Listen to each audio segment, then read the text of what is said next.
Now, before we can use a tool like Parcel, we first need to learn a little bit about the command line. Yeah, you heard that right. All these build tools that are available on NPM only work in the command line. And so now comes that time where you finally have to learn a little bit about the basics, at least, of the command line. Now, if you already know this stuff, then please move on to the next lecture right away, because you will probably not learn anything new here. But for the rest of us, let's get started. So in this short video, all I want to do is to give you the foundation of the command line. So stuff like moving around in the file system, creating files and folders, copying files, and so on and so forth. Because as a web developer, it's really quite important that you know at least how to do these basic things using a terminal or a command prompt. Now, I know that many people are afraid of the command line for some reason. And actually, I'm the first to admit that I was afraid myself a long time ago, and I was always trying to just avoid it. But now I look back and, well, that's just silly, because it's not hard at all, and now I can't live without the command line. And in fact, no serious web developer can live without the command line either. It's just part of the job. All right? But enough talk, let's now actually do something. And we can go about this in different ways. So we can use a separate window. So on the Mac, I'm going to open up Terminal. All right. Now, if you're on Windows, you can just right-click on the Start button and from there select the command prompt. So that's how the terminal is called on Windows. And if you're using Linux, well, then I'm pretty sure that you already know how to use the terminal and how to do all of this stuff. But anyways, this is only one of the ways of doing it. And many times as a web developer, you will use a separate window like this one. But since we're using VS Code already, and VS Code does have an integrated terminal, we can simply use that. So I will close that now and open up the terminal like this. And so here we go. Now here we see that we already have one terminal running. And so that's the one that is looking for changes here.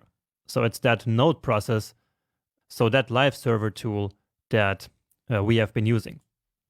Okay. Now on Windows, it's not going to say bash here probably.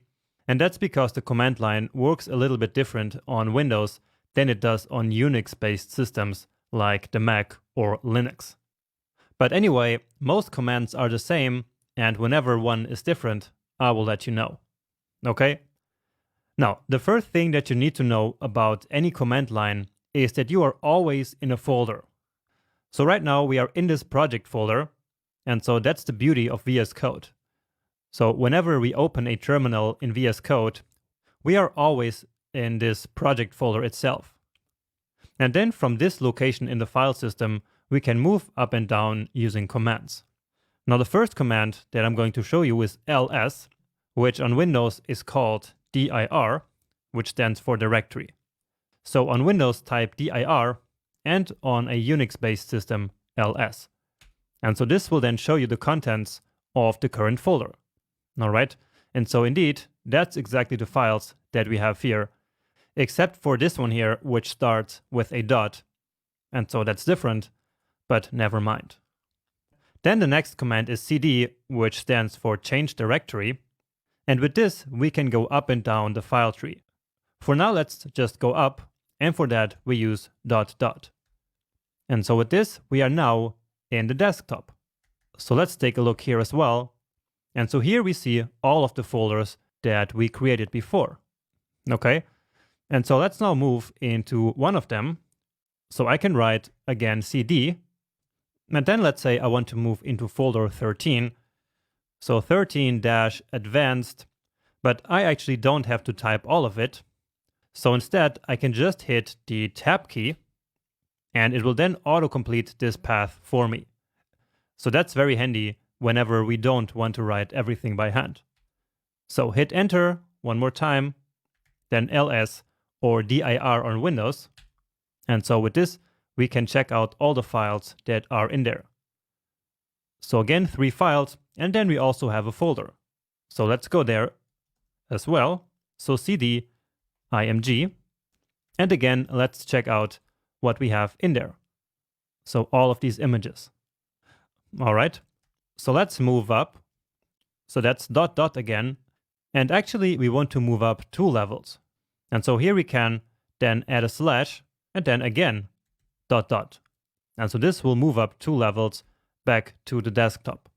So here you see that we are at the desktop. Okay, then we can also clear the console like this. And so then everything disappears. Okay, let's take a look again. And remember one more time, it is dir on Windows. And so now let's actually go back to our project folder. And again, now I can already autocomplete because this part of the string is already unique. So I hit tab, enter, and then we are back in our project folder. So to clear this, I can again write clear, but in VS Code, I can also hit Command key, like this. Well, at least it works on Mac. I'm not sure about Windows. So you can also type clear like this. And so now let's actually here create a folder. So that's mkdir. And then let's simply call this test. And so if we check this out now, then here we have a new folder. And you can see that here as well. And of course, I could also see it here in the file system. Right, so there it is. And now back to VS Code actually. And let's move there now. Clear it again. And now here, let's just create some files. So for that, I'm using Touch on the Mac, and on Windows, it is Edit, like this. So let's say touch and then index.html. And then let's also say script.js. Now these are empty files now, but we can still check them out here. And we could actually also call our live server here now. So we can say live server, and as always, I can autocomplete, hit enter, and then it will open up a new browser tab. And in this case, it didn't because I'm using another browser. So let me finish this by writing Control-C, then clicking here and doing it again. And so I opened up this command again by clicking the up arrow. Okay. And so now here it is. But let's cancel it again because we're not really interested in seeing this empty page. And so again, that is Control-C even on the Mac, so not Command-C.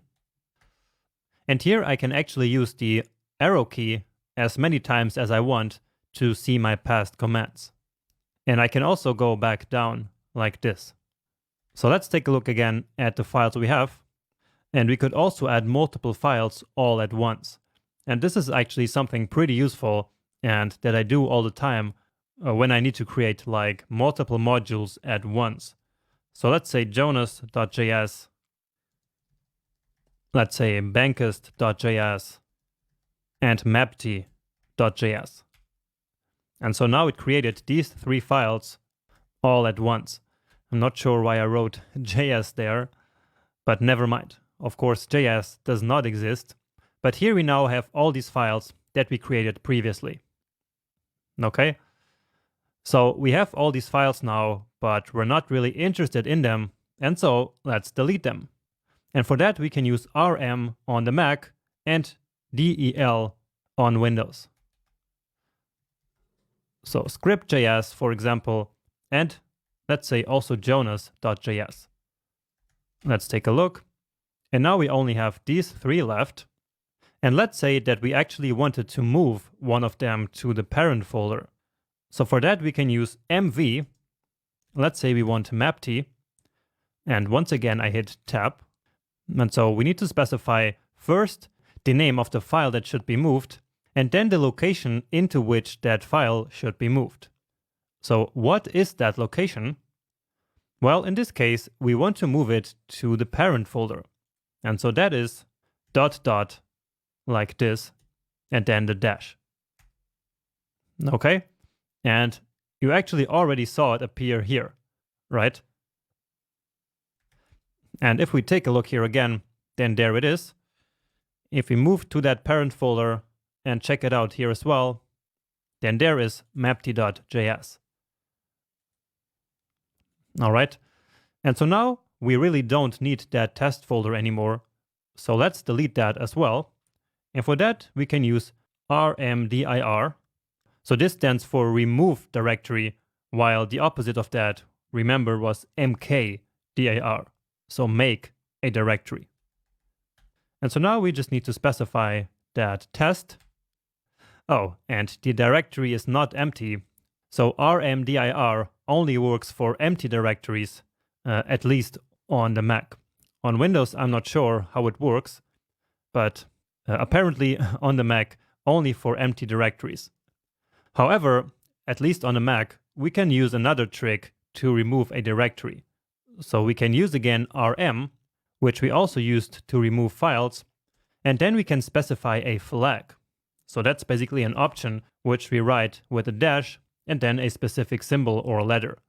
So in this case, that's R, which stands for recursive, and then the name of the directory. And so now it recursively basically deleted all the files that are in here, and then also the directory itself. And so as you see, that folder is now gone. All right. And again, on Windows, I'm not really sure about this one.